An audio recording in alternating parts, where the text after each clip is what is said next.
अंकिताचा कर्तव्य पथावर नृत्य आविष्कार, डांगे कुटुंबियांसाठी अभिमानाचा क्षण.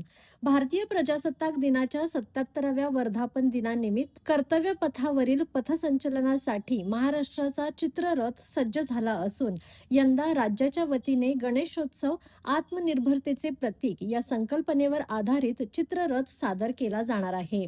युरोपियन कौन्सिलचे अध्यक्ष अँटोनियो कोस्टा आणि युरोपियन कमिशनच्या अध्यक्षा उर्सुला वॉन डेर लेयन हे प्रमुख पाहुणे म्हणून उपस्थित राहणार असून त्यांच्या उपस्थितीत संचलनात सहभागी होणारा महाराष्ट्राचा हा चित्ररथ राज्याची प्रदीर्घ परंपरा आणि वाढत्या आर्थिक सामर्थ्याचे दर्शन अवघ्या जगाला घडवेल. चित्ररथासमोर श्रीजा फाउंडेशनचे कलाकार महाराष्ट्राचं लेझिम नृत्य सादर करणार आहेत. सदर सादरीकरणात कोल्हापूरच्या श्री चंद्रकांत पाटील यांच्या श्रीजा फाउंडेशनला महाराष्ट्र चित्ररथ व श्री गणेश वंदना नृत्य सादर करण्याचा मान मिळाला आहे. यामध्ये अंकिता अविनाश डांगे हिचा नृत्य आविष्कार कर्तव्य पथावर पाहायला मिळणार आहे.